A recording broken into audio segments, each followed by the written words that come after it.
Hi, listeners. This is a quick thank you for listening and for your ongoing support.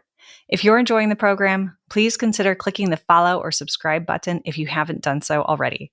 It really helps us out. There's no better way to support us than doing that or sharing the show with a friend, colleague, family member, or any new or expecting parent in your life. It's totally appreciated. On with the show.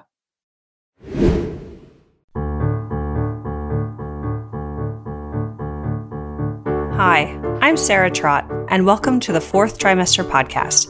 I'm a new mama, and this podcast is all about postpartum care for the first few months following birth, the time period also known as the fourth trimester. My postpartum doula, Esther Gallagher, is my co-host. She's a mother, grandmother, perinatal educator, birth and postpartum care provider. Fourth trimester care, our topic, is about the practical, emotional, and social support parents and baby require. And importantly, it helps set the tone for the continuing journey of parenting. Hi, this is Sarah Trott, and welcome back to the Fourth Trimester Podcast. I'm here with a special guest today, Lily Nichols. Lily is a registered dietitian, a researcher, and a best-selling author of a few books: Real Food for Pregnancy, Real Food for Fertility, and Real Food for Gestational Diabetes. And so if you've ever felt confused about what to eat pre, during, or post-pregnancy, this is the episode for you. All of her books have beautiful covers with delicious looking food on the front, but this episode is going to be a lot of fun. We haven't done a deep dive on gestational diabetes before, and that's going to be our focus on healthy eating and looking at some of the trends and the research around that. So I'm really excited about the conversation. And welcome, Lily. Yeah, thank you for the invite. Yes, I'd love for you to go ahead and introduce yourself in your own words. So my background is in dietetics, and as a diabetes educator, I've spent the majority of my career in the perinatal space and childbearing years, supporting women to have healthier fertility journeys, pregnancy journeys, manage or prevent complications such as gestational diabetes, and have a smoother postpartum recovery as well. That kind of culminated gestational diabetes diet, and it's not enough to control their blood sugar, or so they think. And then you essentially have to go down the path of insulin and medication. And I found, especially from some of my early clinical work, I was working at a perinatology office running the diabetes care program, and we had all the referrals for all the gestational diabetes cases across this area of Los Angeles. And I found that when we just shifted the dietary intervention, we had way better outcomes, way less requirements for medication, insulin, fewer babies born large for gestational age, fewer additional complications like preeclampsia popping up. Just everything about it was all easier. And yet my recommendations were a lot different than the conventional. And so that's what led me to write my first book, Real Food for Gestational Diabetes, which has gone on to make a pretty big dent in the gestational diabetes world. And even the Czech Republic has changed their official guidelines as of 2016, following the advice in that book. And they completely shifted gears on how they approach carbohydrates. They used to have a mandatory minimum level of carbs. Now they have a maximum level of carbohydrates, and have since reported way better outcomes. So essentially, to sum it all up, I mean, I'm giving you kind of the gestational diabetes really short version of the history, but I tend to be a person who looks at guidelines a bit more critically, not necessarily that they're set in stone. And I look at the newer research. I'm like, okay, well, this study is saying this and this study is saying that, as well as what you're seeing in practice. Like, okay, I'm following the guidelines and my clients' blood sugars are not improving or they're getting worse. Okay, like there should be more that we can do here. Are these guidelines really based on solid science, or is there an area that we can explore to maybe improve outcomes so we don't have to have such a medicalized pregnancy all the way through? So that's kind of snowballed into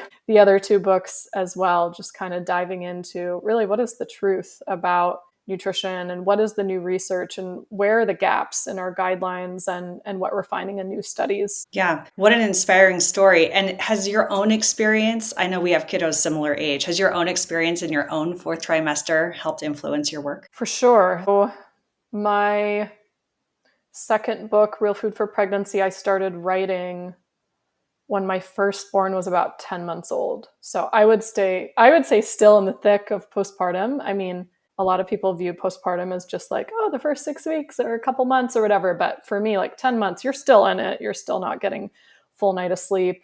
So that definitely influenced when I decided I was going to write that book. I was like, this one needs a long chapter on postpartum, because even having been in the perinatal space for so long, I had put so much energy into planning for my birth. So I took great care of myself during pregnancy, and I did all this planning on the birth. And postpartum, I was like, oh, well, I'll like get a couple freezer meals in. Like I was more prepared than some people, but then he showed up at like just about 39 weeks. I was just planning to cook that last week. So that was not adequate amount of time to prepare. Everyone who said, oh, you'll go to like 41 weeks, that was a lie in my case. And he was fully ready to join us Earthside. And unfortunately, I was just not prepared at all. Yeah. Even like having supported moms in postpartum, like you just don't know until you go through it. So yes, it definitely has influenced the work for sure. And it is the reason that particular chapter is really quite long. You know, fast forward the second time around, like when I got to the halfway point in that pregnancy, I was like, I'm going to start getting a freezer meal.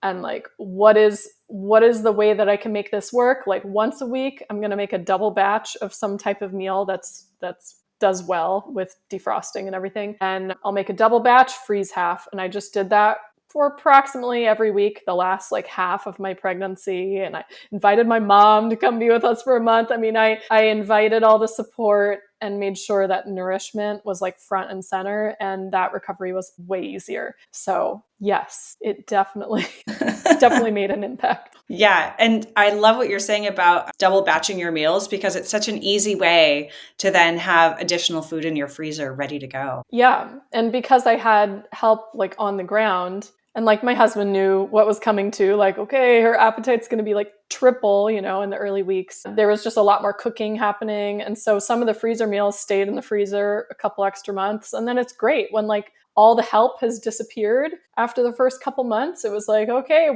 things are crazy today. And oh, look, there's some chili in the freezer that I made like 4 months ago. Fantastic. So it worked out. Is there a recipe or two you'd be willing to share with us that we can put on the site and the episode notes? Because it sounds like you've got a lot of great ideas. And actually, I have a blog article that you could link to I think it's called Real Food Postpartum Recovery Meals. I'll send you the link. And that one links out to like 50 different recipes. Not all of them are my recipes necessarily, but like I've collated a bunch of recipes from the internet as well as some of mine.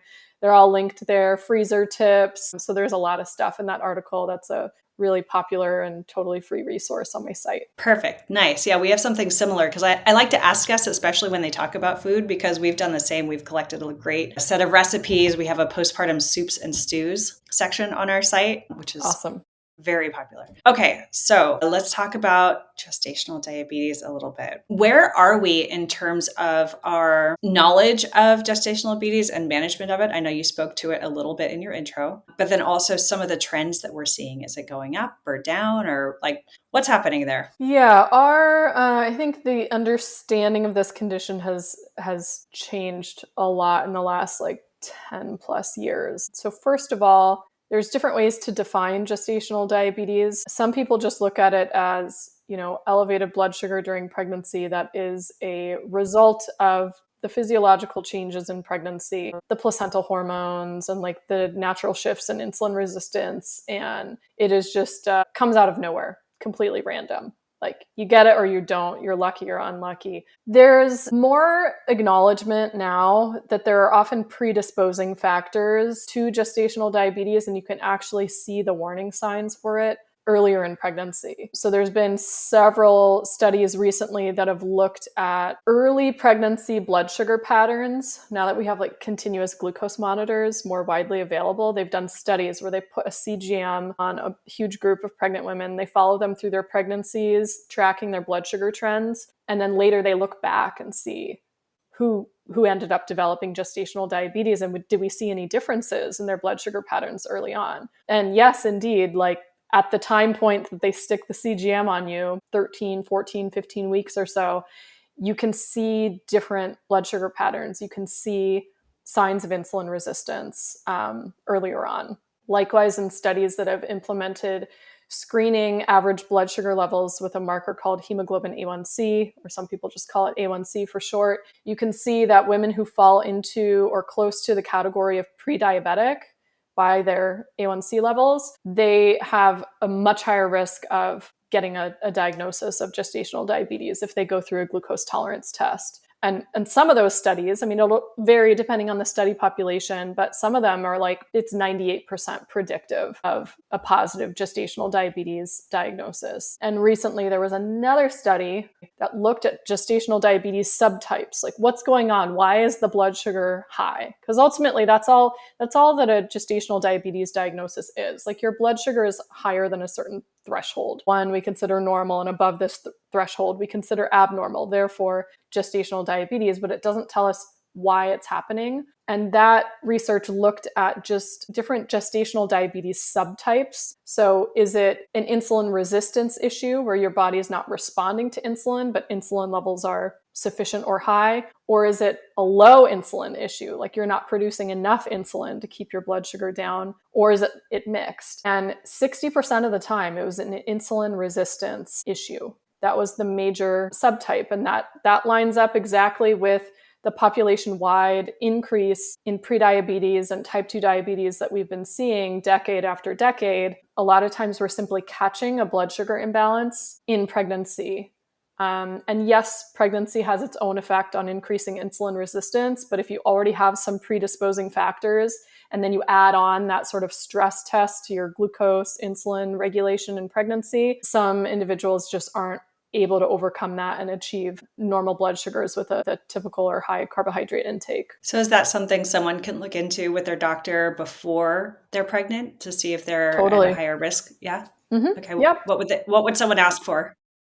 I would ask for a hemoglobin A1C, and if it comes out at 5.7% or higher, that's the cutoff for prediabetes. You're at higher risk for developing gestational diabetes. And so the steps that you could take to potentially reduce that risk would be eating a higher amount of protein. That's very satiating. It's very stabilizing for your blood sugar levels. Eating better quality carbohydrates, so less processed, less sugar, and more like whole foods and fresh produce. Just being careful on the portion size of things like bread, rice, pasta. Those things give us a pretty big blood sugar spike akin to what we get from eating, a candy bar or something. So better quality carbs and in, balance with the rest of your food. Exercise, moving your body, that's linked to a substantially lower risk of developing gestational diabetes. Getting your vitamin D levels in a good place beforehand can also be helpful. Adequate sleep. I mean, there's so many different factors that you can take in, but an overall pretty well-balanced, protein-forward, vegetable-forward diet pattern does wonders for reducing our blood sugar levels. Those would be the steps that I would take in advance. We also have to acknowledge that sometimes it just happens, despite all of our best efforts. Like there certainly are cases where you could do everything you want and like sometimes it happens. So, it's important to know what to do either way, how to keep your blood sugar levels stable, whether or not you get the diagnosis. Yeah. And give yourself grace, right? You can't go 100%. ahead. You can't make yourself feel even worse by saying, okay, well, it's my fault or I did something wrong. It sounds like in some cases it's just inevitable. Yeah. So those dietary tips that you're talking about, I mean, it sounds just like a healthy lifestyle, good sleep, healthy foods, good portions. But you are saying there's a variance from how you might eat and live every day versus if you're pre-diabetic and specifically looking to address that issue. I mean, yes and no. Anybody can eat that dietary pattern and be just fine. Individuals who have some sort of underlying insulin resistance or borderline prediabetes or beyond, your body is likely more carbohydrate intolerant. Like it can't handle as large of an amount of carbohydrates in a single sitting without having a blood sugar spike. That blood sugar spike then triggers an insulin spike, and it's kind of a bit of a roller coaster. So some individuals who have that predisposition may have to be more dialed in on their carbohydrate intake. And if you're reducing those, you need to make sure you're getting enough food from other places. A big mistake I see people do is they're like, oh, I'll just go low carb. But then their interpretation of low carb is just like less food altogether. So you have these people on like low carb starvation diets, and then they run into all these health issues and they blame low carb. And it's like, well, you got to eat something in its place, which is why my message is often talking about eating an adequate amount of the other things that don't raise your blood sugar: protein, fat, like low starch vegetables, low sugar fruit, nuts and seeds. Even beans as a carb source tend to be a pretty great for your blood sugar because they have fiber and protein in there as well. But like eating some of these foods that don't give you that big blood sugar spike helps immensely, because you're naturally going to be improving your insulin resistance the less you're spiking your blood sugar over and over all day long. The big elephant in the room for Americans, though, is that 58% of calories consumed by the average American come from ultra processed foods. So you can get into all the weeds of all the nitpicky stuff, but at the end of the day, we simply need to be eating more of the good stuff to displace the ultra processed items that don't have much nutrition going on in them, and the majority of the calories coming in from ultra processed foods are from the added sugars, the white flour, the low quality oils. That's simply what they are. They're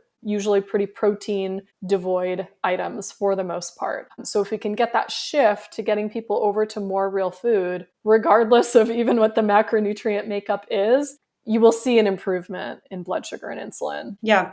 And what I've seen is looking at labels. I mean, the more ingredients often really points to more ultra processed things. And especially for gluten-free products, I've sort of noticed, not to bash or pick on anything in particular, but some of those gluten-free breads, they're just, it's hard to recognize some of the real ingredients, to be honest. That is a good point, because so many people went gluten-free. I don't want to call it a fad, because I also had a time period of being gluten-free, but a lot of those gluten-free replacement products, like, it's one thing to be gluten-free and you're simply not eating wheat, rye, and barley, and you're making like quinoa instead, like you're consuming things in their whole form. But if you get to a lot of these breads, not all, because there are exceptions, but a lot of them are like potato flour, tapioca flour, rice flour. Sometimes the nutrient density of that product, like the vitamin and mineral content, is less than the less processed whole wheat bread. It doesn't have gluten, true, and there are some individuals who do indeed need to avoid gluten, but you're getting a very dense slice of bread, right? If you've ever had gluten-free breads, they're like heavy, So some of them have twice the carbohydrate content of a regular whole wheat bread or a whole wheat sourdough or something. And so those can really add up. And, our blood sugar response to different foods, it's very individual. And I've used myself as a guinea pig so many times, like wearing a CGM and seeing how I respond to different things. I make my own sourdough at home with whole wheat flour. That is like totally fine for my blood sugar levels. But if I have a gluten-free piece of bread, or for me, like rice is huge for whatever reason, my system is pretty reactive to it, like massive blood sugar spike. So for White rice or brown rice, or both? Both, okay. Actually. The carb content is almost identical between white rice and brown rice. The difference is the brown rice has a couple grams of fiber, and you have the intact B vitamins and minerals or whatever, but it's still almost exactly equivalent on carb content.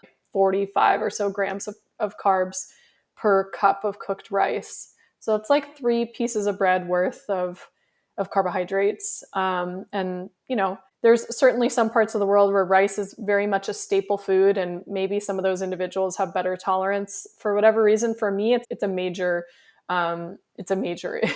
issue. I have to be careful with the quantity of rice. I have to be, more careful of the carb content. If I happen to do a gluten-free bread, you want to check the carbs. Is it like 25 grams of carbs per slice? Because the other breads are often like 15 or so grams of carbs, and that just adds up. You put those together in a sandwich, for some people that's going to take them over the edge, unless they're like a very physically active person who's actively like using their muscles to use up all that glucose that's coming in. Yeah, you sort of forget that carbs are sugar, right? That's how your body processes it. And then the gluten-free on top of it. It's like, it's not a 1-for-1. So, okay, I'm glad we talked about that. So I have a friend who had 4 babies, and she was diagnosed with gestational diabetes for every single pregnancy. So I wanted to ask you, is it possible, if you've had it for one birth, can you have subsequent births without gestational diabetes? Is there a way to do that? Or is it just that's kind of how your body's going to work for all your pregnancies? There are cases where it doesn't reoccur, but it is one of the strongest risk factors for having gestational diabetes is having experienced it in a previous pregnancy. Okay. So it does put you at higher risk. It is a risk factor. That said, I think we have to kind of look at the underlying issue with the gestational diabetes. Like, if it is purely a case where there's no underlying insulin resistance, but the person's body has, like, their pancreas doesn't adequately increase the amount of insulin that needs to be produced to cover those blood sugar highs in later pregnancy, because that is a natural adaptation. Everybody, when they're pregnant, by the end, you're producing possibly double or triple the amount of insulin, depending on what you're eating. The more carbs, the more insulin you're going to have to produce. But some people, if their pancreas doesn't adapt to pregnancy well, they could be in one of those scenarios where they just have like an insulin deficit. So covering those blood sugar highs is really challenging. For individuals where the underlying issue is an insulin resistance issue, and say maybe there was a number of risk factors coming into that pregnancy, the prior pregnancy with the gestational diabetes. Maybe their diet quality wasn't super dialed in. They're just eating standard American diet. Maybe they were inactive. Maybe they were vitamin D deficient and magnesium deficient. Maybe they started their pregnancy at a heavier weight, or maybe they gained a lot more than expected during their pregnancy. All those things together would put them at a higher risk for gestational diabetes. But sometimes there's a silver lining to the diagnosis. And in some cases, again, if that underlying physiology is an insulin resistance issue, sometimes in the interim between the next pregnancy, different lifestyle changes will have kind of like stuck from the pregnancy. So maybe it was like, okay, I figured out in the pregnancy what I need to do to keep my blood sugar stable. And you continue those practices postpartum. And maybe you also nurse your baby, and you nurse your baby for a long time. That reduces your risk of gestational diabetes, and is one way that your body kind of like uses up extra glucose. Making milk is very energy expensive when we use glucose along with other fuels to make it, right? Maybe they start exercising more. All those different factors may play a role. And sometimes the next time around, they don't get it. So I've seen that over and over and over again in practice. I'm just cautious to say that I don't think you can guarantee that. All you can do is stack the deck in your favor. Like, it's only of benefit for your blood sugar to be in a good place because your quality of life is better all around. Your fertility is better. Your menstrual cycles are better. Everything's better when your blood sugar is in a good place. We just never can know for sure how your body is going to adapt in each pregnancy. So you do your best, and then just take what comes. Okay, cool. That's good to know. And so what are we seeing lately in the data? Are we seeing trends of an increase in cases over time? We are. As the population-wide prediabetes and diabetes diagnoses go up, we're also seeing an increase in gestational diabetes. Some of that too can be attributed to changes in screening. So depending on which country you're in, many of them have universal screening where maybe they didn't have it before. There are different ways to diagnose. Some of them have more stringent criteria than others. So if your provider or your country happens to be using the more stringent guidelines, you're more likely to catch mild cases of gestational diabetes. But yeah, as a whole, population-wide, we are seeing a greater rate of diagnosis. It is the most common pregnancy complication by far. And depending on the diagnostic criteria used and the data set you're looking at, you'll see stats all over the map on what percent of pregnancies are affected. You'll see statistics as low as like 5% and statistics as high as like 22%. So yes, it is going up. It affects a lot of pregnancies. Yeah, so some differences in measurement and definitions, it sounds like, is part of that range. But I mean, 5% up to almost a quarter, that's so high, right? If you think about it, it's really, really common. And so, but what you're saying is it's not like suddenly there's this big spike we're seeing necessarily, but just as the overall population is seeing an increase in diabetes, we're seeing that also in pregnancy, right? Yeah. Okay. Interesting. And I like that you pointed out that there's hope. If you've had it once, you don't necessarily get it again. You can manage it. I also like, the tips you're giving us around what you can do to test yourself, to do everything to stack the cards in your favor, as you put it, right? To see if you can prevent in any way having that occur in your own situation. What about for folks who are in that fertility phase, who are looking to be pregnant for the first time or pregnant again? How can they help use diet to help support fertility? There's a lot of overlap for the diet that you might implement for managing gestational diabetes or just keeping yourself healthy during pregnancy with what is helpful for fertility as well. So blood sugar levels preconception do make an impact on things like egg quality and hormonal balance. There's studies that have looked at, it's a measure called fecundability, which is how likely you are to get pregnant any given menstrual cycle. And when they've followed like large groups of women over time in that, trying to conceive period, women who have slightly higher than average blood sugar levels, even if they're below the pre-diabetic level, they take on average a longer time to conceive than women whose blood sugar levels are in an optimal range. So this is far below the diabetes or even pre-diabetes cutoffs. It points to, all of us, for the betterment of our overall health and hormonal health and fertility, should pay attention to where our blood sugar levels are at. Parenting doesn't come with a manual, but what if it came with a co-pilot? Meet Hello Gaia, the AI-powered parenting assistant that's always there for you when you need it most. From pregnancy to postpartum and as your child grows, Hello Gaia offers fast, reliable answers to your most pressing questions. What makes Hello Gaia different? It's built on trusted sources like the American Academy of Pediatrics and the CDC. No endless scrolling, no questionable advice, just the support you need when you need it. Hello Gaia works hand in hand with your care providers, serving as your 24/7 virtual partner on this incredible journey of parenthood. Endorsed by leading perinatal professionals, Hello Gaia is here to empower you, guide you, and remind you that you're never alone. Ready to parent with confidence? Say hello to Hello Gaia, your parenting co-pilot. Go to hellogaia.ai, that's HELLOGAIA.ai for your free account today. Hello Gaia, always here, always trusted. Hi listeners, I have some exciting news to share with you today. We've partnered with Every Mother, your go-to destination for evidence-based exercise therapy regimens. Whether you're dealing with diastasis recti, preparing for birth, or navigating postpartum recovery, Every Mother has your back. With personalized daily routines tailored to your core and pelvic floor needs, they're here to support you every step of the way. Say hello to a stronger, healthier you with Every Mother. Visit their website today and use code Fourth Trimester 10 for 10% off your personalized regimen.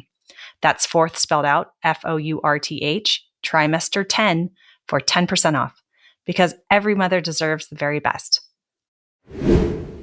So, the general tips for blood sugar balance would hold true for the types of things you would do to try to prevent gestational diabetes from occurring, and also for the management of it. Protein forward. When you look at how different macronutrients affect our blood sugar, protein is one that really stabilizes and keeps our blood sugar in a healthy range. Fat does not increase our blood sugar as well, so my recommendation is stop taking the fat out of all your protein-rich foods. You don't need to eat huge quantities of fat. You don't need to just munch on sticks of butter or something like that. But you certainly don't need to be concerned about the serving size of your avocado. You don't need to take the yolks out of your eggs. You don't have to take the skin off of your chicken. Leave the fat where nature has it. Cook with enough fat that things taste good, but you don't need to guzzle bottles of olive oil. Protein, other than the protein, looking at produce rather, especially fiber-rich produce is very helpful. When we consume fiber, it kind of makes almost like a mesh in our stomach that slows down the absorption of carbohydrates that we end up consuming during that meal. So they generally help to stabilize our blood sugar. They're good for the bacteria in our guts, our probiotics,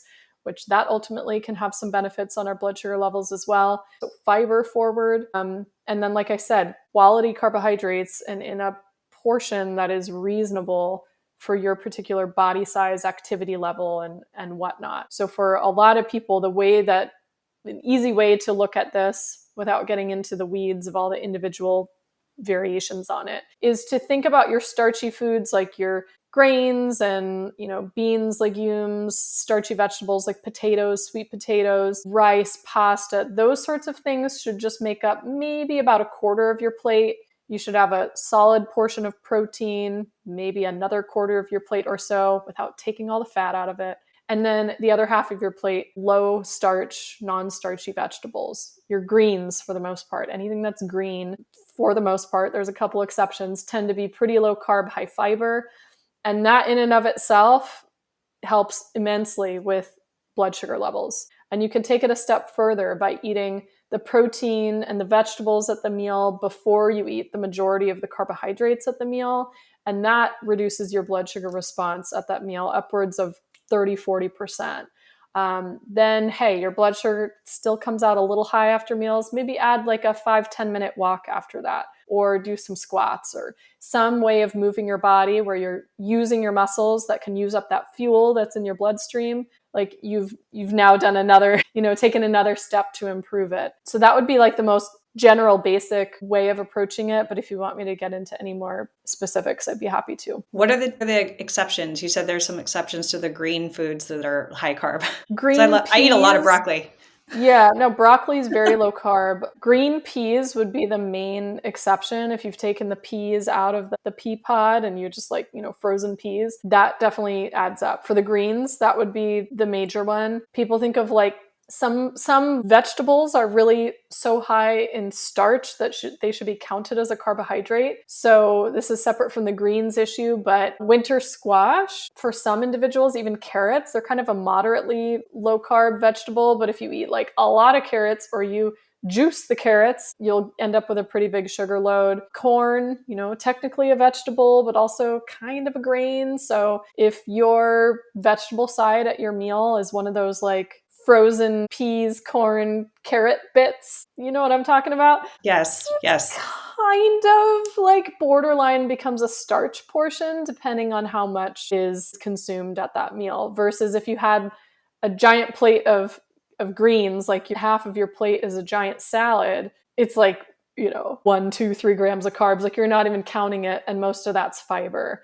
Whereas if you had half your plate coming from all those corn, peas, carrot chunks, that could easily be 15, 20, 30, or even more grams of carbs, depending on how big the portion is, right? So you can get nitpicky about it. You could use, there's a free app, no affiliation, called Chronometer, where you could track your meals and you could see exactly what the macronutrient breakdown is of what you're eating. My opinion is that the majority of people, unless they're actively coming at their diet from I want to eat low carb, the average person is consuming a lot more carbohydrates than they think they are, because you're getting little bits in from really almost everything. The only things that are completely carbohydrate free are your animal proteins, like meat, fish, poultry, eggs, certain low carb dairy products like cottage cheese, but you're getting carbs in Greek yogurt, less than regular yogurt, but still you're getting carbs in a glass of milk, you're getting carbs from your sweet potatoes, you're getting carbs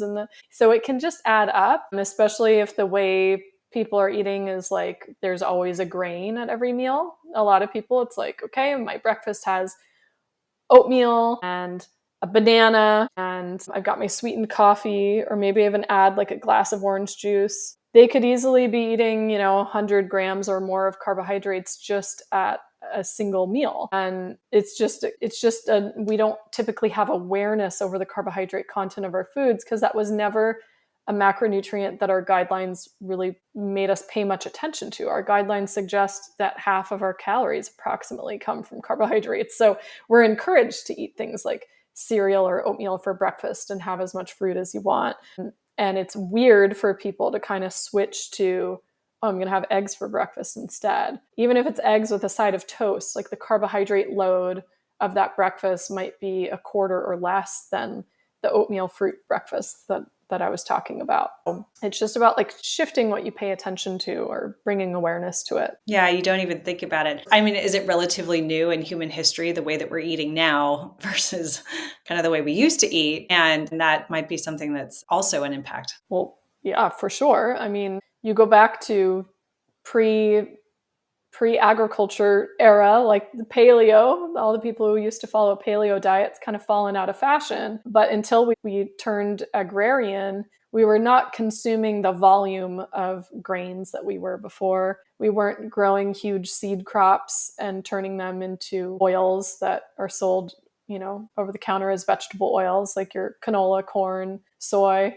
Like think of getting a corn cob out of the field and like, how do you get oil out of it? Like we wouldn't have been doing that as early humans. We would have consumed the whole corn, not it processed into maltodextrin or high fructose corn syrup, or, or converting that into oil, which takes industrial machinery, right? So if you go back far enough in history, humans were omnivores and we were eating what was available to us locally. And so we were eating animal foods that we hunted or fished. We were eating all parts of the animal food because food was a scarce resource. So you're going to make use of the entirety of what's in there, including the organs and the skin and the bones and all the things. And then even the produce we were consuming was just whatever grew wild. I mean, maybe there were people who intentionally tried to cultivate certain things, but you look over the years of how we've like hybridized fruit to be bigger and sweeter. You go to find an old apple tree from the early 1900s and the apples are like pretty teeny tiny. And now we have these Honey Crisps that are like 15 times the size. Like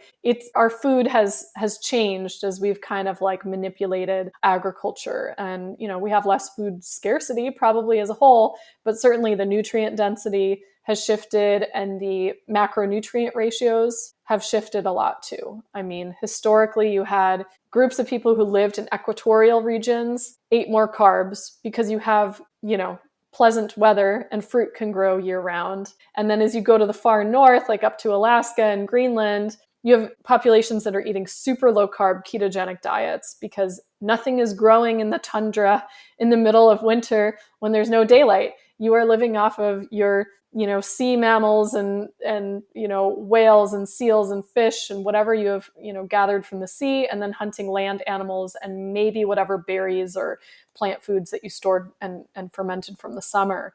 But the carb content of the diet is like very different. So that's another shift, is like we're not necessarily connected to our ancestry or even living in a climate like maybe our ancestors lived in. And so our diets are really a lot more homogenous nowadays than they would have been previously, where you're just eating what's local. Mm-hmm. Yeah, and our bodies haven't evolved at the same rate of the food processing and the agriculture and the modernization of food creation and consumption. For sure. Yeah. Yeah. Okay. So blood sugar regulation, that can really be impactful potentially for labor is my question, and also maybe for postpartum recovery.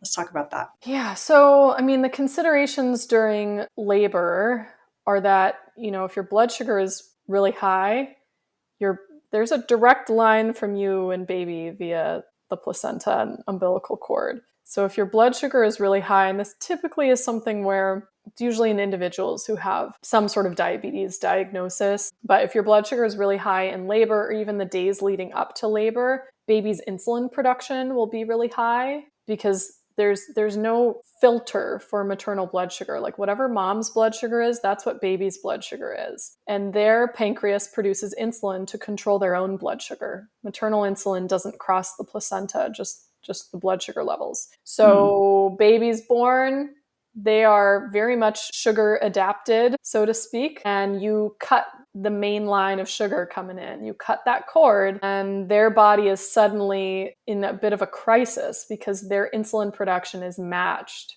to account for that high, steady influx of sugar. So their blood sugar can crash and they can go hypoglycemic. It's called neonatal hypoglycemia. That is a major consideration and one of the big concerns with inadequately controlled gestational diabetes. It can be mitigated, and it doesn't always happen in everybody who's diagnosed with gestational diabetes, especially if you've kept your blood sugar in a pretty good range throughout the pregnancy. And certainly milder cases of gestational diabetes, you see it much, much less often. But that is potentially a controllable risk factor where if you can really keep an eye on your blood sugar in the days leading up to birth, you could lessen the chances that would happen. Essentially, babies are physiologically designed to be able to easily switch between burning fat for fuel or sugar for fuel or lactate for fuel. But if they've been adapted and raised in this high sugar environment for the majority of the pregnancy and leading up to birth, they really have trouble switching into burning their fat stores for fuel, which is the biological design. You look at ketone levels in newborn babies and they are quite high, and they are especially high in that first few days after birth before the maternal milk switches from colostrum to mature milk, they're not getting huge volume of milk from mom, and it's not as high in carbohydrates yet. So they really are tapping into their fat stores to burn. So in an ideal world, we are keeping an eye on our blood sugar during pregnancy so that our babies also are what some people call metabolically flexible. Like their metabolism is already shaped to easily use whatever fuels are available. And then you don't have that potential crash in blood sugar happening immediately after birth. And then for postpartum, your follow-up question, I will be honest, because so much is going on postpartum, even in clients who have gestational diabetes, I don't have them track their blood sugar closely in early postpartum because things are going to be all over the map. There's a lot of inflammation in early postpartum recovery, obviously, as we're recovering from birth and our hormones are shifting from the hormones of pregnancy to the hormones of lactation, and your thyroid's kind of figuring things out, and your adrenals are on 24/7 duty as you're up with baby at all hours of the day and night.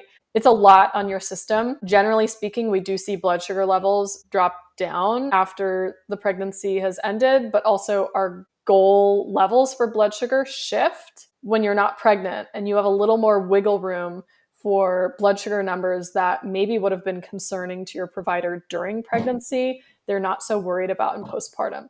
So I usually give people like first month, just like eat, sleep as much as you can, nourish yourself as best as you can, and then maybe start trying to keep an eye on it as you get closer to that 6-week mark. Usually your provider is going to have you come back and do some sort of a blood sugar check between 6 to 12 weeks. It's at your postpartum checkup. The purpose of that test is really to rule out whether you have overt diabetes or prediabetes that might need immediate management, or you might need a referral to a specialist or something. It's really like mildly elevated blood sugar when you're in this crazy early postpartum newborn fog. I'm not super concerned about. It's more about the long-term impact, because we know gestational diabetes can be a risk factor for type 2 diabetes later in life. It's actually the number one predictive independent risk factor for a woman developing type 2 diabetes is having a pregnancy where you got diagnosed with gestational diabetes. And as many as 70% of women who had a GD pregnancy will go on to get a type 2 diabetes diagnosis in the 5 to 10 years after delivery. Now, my message is that you don't have to be that statistic, but you want to keep an eye on it. So they usually do a check fairly early on, maybe earlier than necessary, but the purpose really is to rule out an overt issue, and you're already there for the visit. Okay, so it's a convenience factor for the medical system. And then they often want you to come back annually to check in and see how your blood sugar is. And that's, again, to identify, like, are you borderline pre-diabetic or type 2 diabetes? Like, do we need higher level care for this? In an ideal world, we've learned all these things about how we manage our blood sugar and how to eat to keep our blood sugar levels stable, that if you apply that over the long term,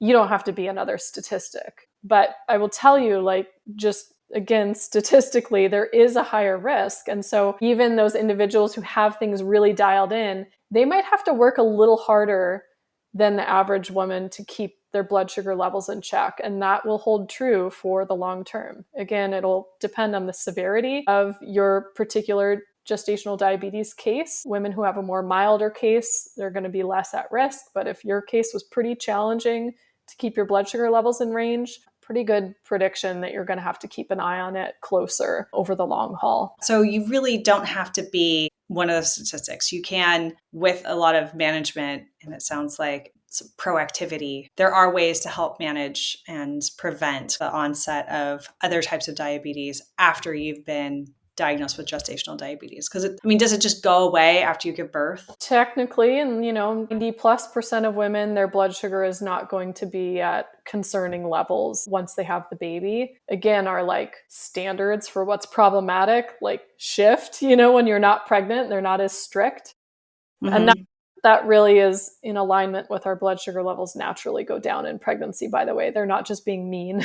They're trying to get you close to like the physiological norm in pregnancy, so we don't have these adverse outcomes for you or baby. But typically you'll have kind of a honeymoon period in postpartum where your sugar levels are not super high for the average woman. But you may start to see that insulin resistance creep up over time. If a woman is nursing, that uses up so much energy that assuming her diet is generally well balanced, statistically from the studies, that is one way to dramatically reduce the risk of type 2 diabetes. If breastfeeding is. Breastfeeding, yeah.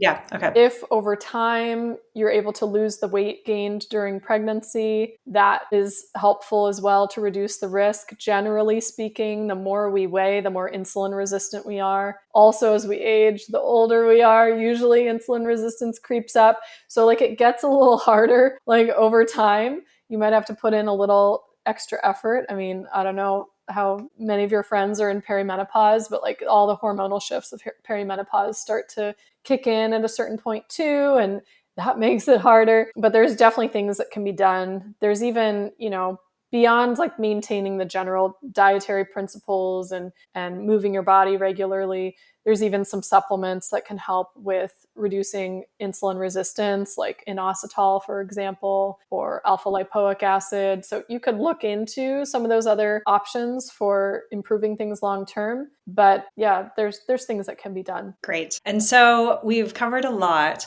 What else do you want to share with our listeners? I mean, I would just like to say, don't let the diagnosis ruin your pregnancy experience. It can have a silver lining. It can be a blessing in disguise. I've certainly learned over the years, not only from my own private practice, but I also have an online gestational diabetes course where, women have lifetime access to it. So I've had some participants in the program who've been in for 3 or even 4 pregnancies. And there are so many of them will discuss how they actually felt like this was one of the best things that could have happened to them because it forced them to really get dialed in on their nutrition. And they didn't realize how not great they felt until they got their blood sugar levels in a healthy place. And now it's like this night and day thing where if you kind of veer off path for a while, you're actively aware of that feedback of like, I don't feel great. That kind of like brings you back on course. And that can have carryover benefits for your children, like their metabolic health is better if your blood sugar was in a healthy level in pregnancy, but you're also now feeding them high quality, whole foods kind of diet. They have improvements with their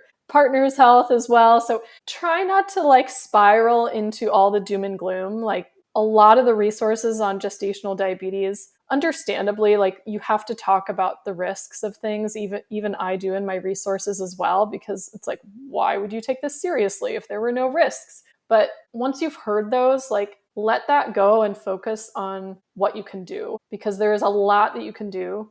And with the dietary practices that I talk about in my course or my book, Real Food for Gestational Diabetes, I'm giving you the like roadmap to take control of this essentially. And there's a 50% reduced chance that you'll need medication or insulin if you eat in this way. And then when you have, the medication and insulin is not part of the equation, that opens up different possibilities for your birth, who you can birth with, where you can birth, how likely there are to be interventions, which has carryover effects to your postpartum recovery, right? Like there's a lot of things that kind of come down the line where I've heard from just over and over again, so many women, I'm so glad this happened to me because it really has had a net benefit. Even though the first couple weeks after diagnosis are stressful and scary, It has been a net benefit for me. So I hope that message comes through. Yeah, great. Thank you. Yeah, what a positive outcome for folks if they haven't paid attention to their blood sugar before, and then it sort of opens up this new awareness to their own health generally. Where can people find you and learn more about you? So you can find me on my website, lilynicholsrdn.com. That's the hub for all the things. So click the books tab if you want to check out any of my books. Click the blog tab. There's hundreds of articles there. They're all free. There's no paywall on my site. The freebies tab has a whole bunch of stuff. I have a free 3-part gestational diabetes video series, which a lot of people like. So check that out. If you're concerned about getting the diagnosis, or maybe you've just been diagnosed, it'll give you a lot of tips on how to just implement some changes to get it under control. Let's see, I also mentor practitioners via the Institute for Prenatal Nutrition. They're all trained in gestational diabetes. So I now have, a whole slew of practitioners. If you need individualized help, You can go to instituteforprenatalnutrition.com and go to the graduate directory for providers. Yeah, as for social media land, you can find me on Instagram, Lily Nichols RDN, and yeah, I think that's the short list. Perfect. We'll have links to all of those resources in our show notes as well. Lily, thank you so much for the great conversation today. Thank you. You can subscribe to this podcast in order to hear more from us. Thank you for listening, everyone, and I hope you'll join us next time on the Fourth Trimester. The theme music on this podcast was created by Sean Trott. Hear more at soundcloud.com/Sean Trott. Special thanks to my true loves, my husband Ben, daughter Penelope, and baby girl Evelyn. Don't forget to share the Fourth Trimester podcast with any new and expecting parents. I'm Sarah Trott. Goodbye for now.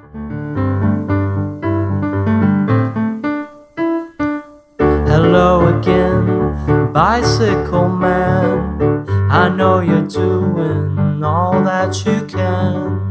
I wrote the song, simple and true. I wrote the song, I'll sing a song for you.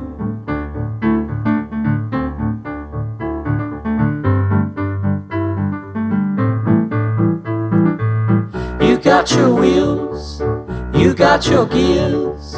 You ride around town without any fear. You got your pedals, you got your brakes. You always wear your helmet for safety's sake.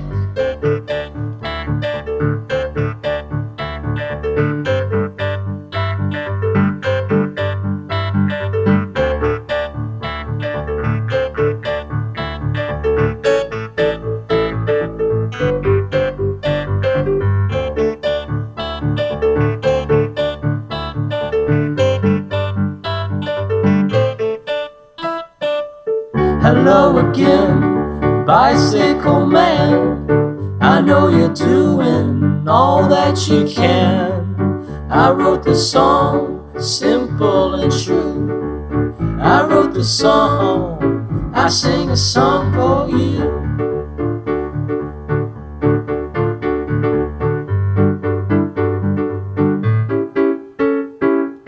Hello again, bicycle man. I know you're doing the best that you can. I wrote the song, simple and true. I wrote the song, I sing a song for you.